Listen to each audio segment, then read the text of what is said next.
Half wave rectifier. Half wave ரெக்டிஃபையர்னா first அதனுடைய வேலை என்னன்னா ஏசி கரண்ட டிசி கரண்டா மாத்தும். எப்படி மாத்தும் அப்படின்னா உனக்கு இந்த டயக்ராம் கூட கொடுத்துருமா.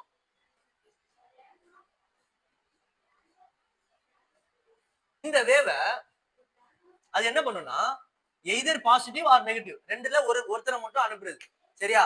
இப்போ கேட்டுக்கு வெளியே நின்றுக்கிட்டு வாய்ஸ் மட்டும் உள்ள போங்க அப்படின்னு அனுப்புறது. கேர்ள்ஸ் தான் வந்து பார்ஷியாலிட்டி தான். ஹாஃப் வேவ்னா என்னது?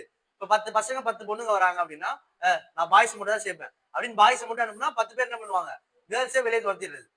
இல்ல என்ன சார் பாய்ஸ் மட்டும் அனுப்புறீங்க பார்ஷியாலிட்டி பாக்குறீங்களா அப்படின்னா சரி கேர்ள்ஸ் மட்டும் அனுப்பு பாய்ஸை துரத்தி விடு அப்படின்னு துரத்தி விடுறது தான் என்னது இந்த வேலை. இங்க பாருங்க மேல இருக்குது ஒண்ணு கேர்ளா வச்சுக்க பாயா வச்சுக்க. நீ கேர்ளா இருந்தா கேர்ளு இங்க பாயா இருந்தா பாய். பாருங்க இவனை மட்டும் வச்சுக்கிறது. இவரை துரத்தி இவனை துரத்தி விட்டுறது இவனை துரத்தி விட்டுறது இவனை துரத்தி விட்டுறது. அதே மாதிரி இங்க எப்படி போயிடுமா இவனை மட்டும் வச்சுக்கிறது. அதே மாதிரி இங்க போயிடுமா இவரை மட்டும் வச்சுக்கிறது.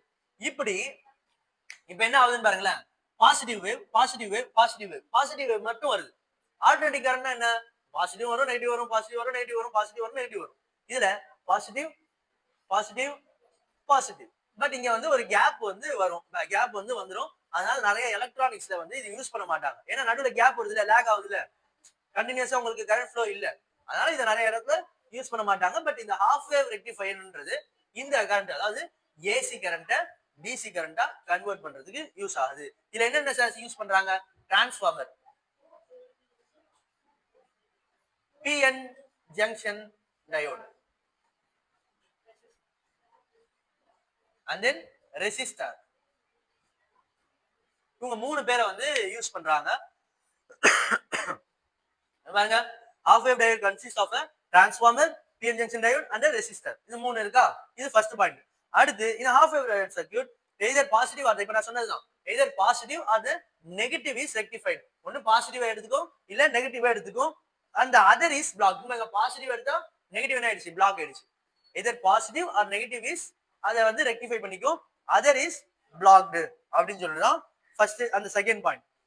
Next only half of the input wave is rectified, therefore it is called half wave rectified. இது எதுக்காக half wave rectified சொல்றாங்க? பாதிங்க இது இதுக்கு பாதி தானே, பாதி தான் ரெக்டிஃபை ஆகுது. சோ half wave rectified சொல்றாங்க. during the positive cycle என்ன ஆகும்? நீனே சொல்ல. பாசிட்டிவ் வரும்போது அந்த சிக்னல் அதை அக்செப்ட் பண்ணிக்கும், அது உள்ள அனுப்பும். அந்த பாசிட்டிவ் வேவ்ஸ் வந்து அதை கண்டக்ட் பண்ணுது. அப்போ கரண்ட் வந்து கண்டக்ட் பண்ணுது, இதை அக்செப்ட் பண்ணிக்குது, இதை ரெக்டிஃபை பண்ணிடுது. when the positive half cycle of the AC input signal passes through the circuit. இந்த பாசிட்டிவ் வந்து சர்க்கியூட் குள்ள வரும் பொழுது அது ஓகே உள்ள போங்கப்பா அப்படின்னு சொல்லிட்டு வாய்ஸ் வரும், உள்ள போப்பா போப்பா போப்பான்னு அனுப்பி வச்சு. அப்போ இது ஓகே. இப்போ நெகட்டிவ் டயோடு வரும்பொழுது பாய்ஸோ கேர்ள்ஸோப்பா சரியா என்ன வம்பு விளையாதீங்க. நெகட்டிவ் வரும்போது இப்போ எதர் பாய்ஸ் ஆர் கேர்ள்ஸ் இப்போ யாரை உள்ள அனுப்புறோமோ அனுப்பாதவங்க தான் நெகட்டிவ். அப்போ அந்த நெகட்டிவ் வரும்பொழுது அது என்ன பண்றோம்? அந்த டயோடு பிளாக் பண்ணுது. அதுதான் இங்க பாசிட்டிவ் வரும்போது it conducts the current flows to the resistor. அது உள்ள வந்தாதானே ரெசிஸ்டருக்குள்ள பென்சில் வந்து வர முடியும், அதை போய் திங்க முடியும், என்ன பண்ண முடியும். அப்ப ரெசிஸ்டருக்குள்ள வர முடியும் and voltage drop, voltage output voltage வரும், எல்லாமே okay.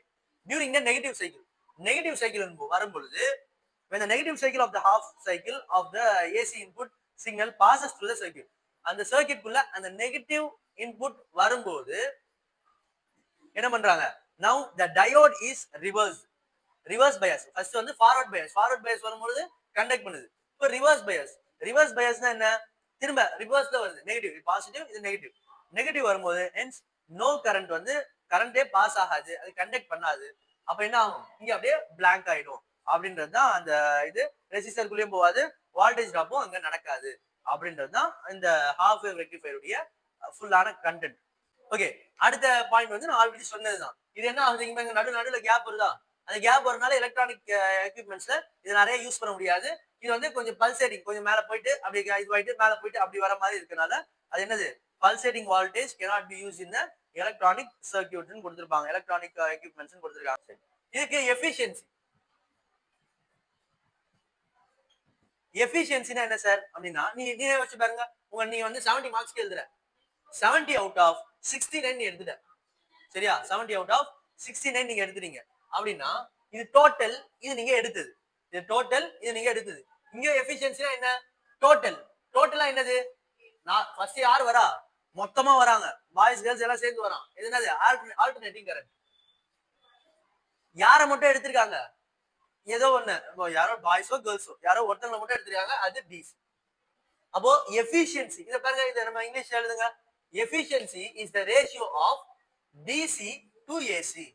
AC DC by AC அப்படின்றது தான் output DC to the input AC. வர ஏசி ஃபுல்லா அவுட்புட் வந்து மேல டிசி ஃபர்ஸ்ட் போடணும், அப்புறம் ஏசி போடணும். 10 அவுட் ஆஃப் 20. 20க்கு 10 பேர் தான் உள்ள அனுப்பியிருக்கேன்னு சொல்றோம்ல, இதுதான் இந்த ஹாஃப். இங்க கேன்சல் பண்ணா 1/2 வரும். இதுல இன்டு 100 போட்டீங்கன்னா அதை பெர்சன்டேஜா என்னால கன்வெர்ட் பண்ண முடியும். ஹாஃப் ஏ பெர்சன்டேஜ் என்ன சார், 50% சொல்லிடக்கூடாது. சரியா? ஹாஃப் ஏ 50% சொல்லக்கூடாது. அங்க கொஞ்சம் டிராப் ஆகுறதுனால கொஞ்சம் குறையும். ரெசிஸ்டர்லாம் இருக்குல்ல, அப்ப கொஞ்சம் குறையும். அப்ப இது எப்படி சார் ஞாபகம்? இந்த 0 அப்படிதான் இருக்கு. 4க்கு முன்னாடி 5க்கு முன்னாடி 4, 5க்கு அடுத்து 6. அப்போ 40.6%.